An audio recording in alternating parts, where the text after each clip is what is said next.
12वां अध्याय। देवी के चरित्रों के पाठ का महात्म्य।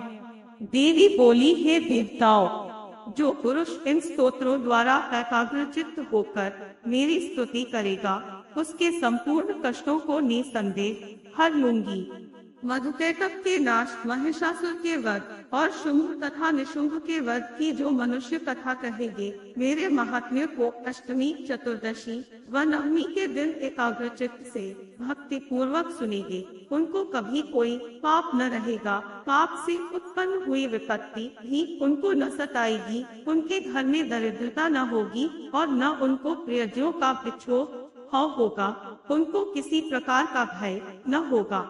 इसीलिए प्रत्येक मनुष्य को भक्ति पूर्वक मेरे इस कल्याणकारक महात्म्य को सदा पढ़ना और सुनना चाहिए। मेरा यह महात्म्य महामारी से उत्पन्न हुए संपूर्ण उपद्रवों को एवं 3 प्रकार के उत्पातों को शांत कर देता है। जिस घर व मंदिर में या जिस स्थान पर मेरा यह स्तोत्र विधि पूर्वक पढ़ा जाता है, उस स्थान का मैं कभी भी त्याग नहीं करती और वहाँ सदा ही मेरा निवास रहता है। बलिदान, पूजा, होम तथा महोत्सवों में मेरा यह चरित्र उच्चारण करना तथा सुनना चाहिए।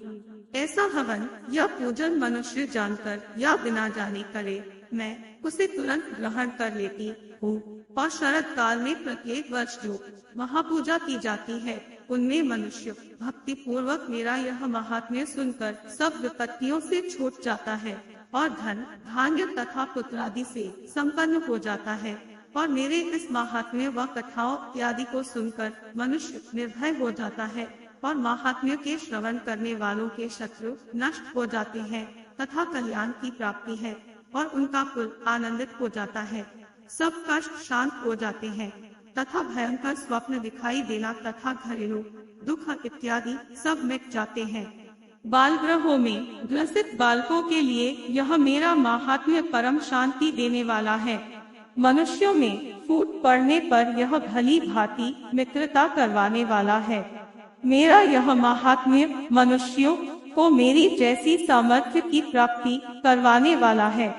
पशु, पुष्प, अर्घ्य, धूप, गंध, दीपक इत्यादि सामग्रियों द्वारा पूजन करने से ब्राह्मण को भोजन करा के हवन करके प्रतिदिन अभिषेक करके नाना प्रकार के भोगों को अर्पण करके और प्रत्येक वर्ष दान इत्यादि करके जो मेरी आराधना की जाती है और उससे मैं जैसी प्रसन्न हो जाती हूँ, वैसी प्रसन्न मैं इस चरित्र के सुनने से हो जाती हूँ। यह महात्म्य श्रवण करने पर पापों को हर लेता है तथा आरोग्य प्रदान करता है। मेरे प्रादुर्भाव का कीर्तन दुष्ट प्राणियों से रक्षा करने वाला है, युद्ध में दुष्ट दैत्यों का संहार करने वाला है। इसके सुनने से मनुष्य को शत्रुओं का भय नहीं रहता। हे देवताओं, तुमने जो मेरी स्तुति की है अथवा ब्रह्मा जी ने जो मेरी स्तुति की है, वह मनुष्यों को कल्याणमयी बुद्धि प्रदान करने वाली है। वन में सूने मार्ग में अथवा दावानल से घिर जाने पर, वन में चोरों से घिरा हुआ या शत्रुओं द्वारा पकड़ा हुआ, जंगल में सिंहों से, व्याघ्रों से या जंगली हाथियों द्वारा पीछा किया हुआ, राजा के कृत्य हो जाने पर मारे जाने के भय से, समुद्र में नाव के डगमगाने पर, भयंकर युद्ध में फंसा होने पर, किसी भी प्रकार की पीड़ा से पीड़ित, घोर बाधाओं से दुखी हुआ मनुष्य मेरे इस चरित्र को स्मरण करने से संकट से मुक्त हो जाता है। मेरे प्रभाव से सिंह, चोर या शत्रु इत्यादि दूर भाग जाते हैं और पास नहीं आते।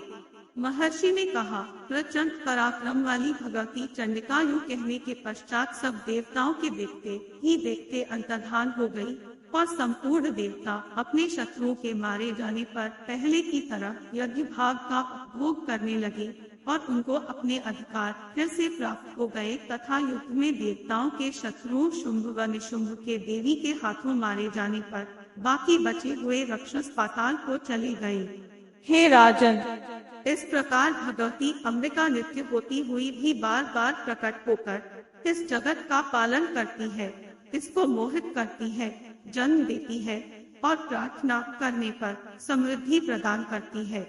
हे राजन, भगवती ही महाप्रलय के समय महामारी का रूप धारण करती है और वही संपूर्ण ब्रह्मांड में व्याप्त है, और वही भगवती समय समय पर महाकाली तथा महामारी का रूप बनाती है और स्वयं अजन्मा होती हुई भी सृष्टि के रूप में प्रकट होती है।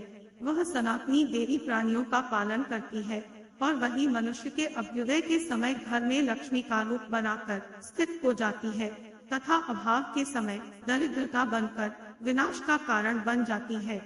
पुष्प, धूप और गंध आदि से पूजन करके उसकी स्तुति करने से वह धन एवं पुत्र देती है और धन में शुभ बुद्धि प्रदान करती है।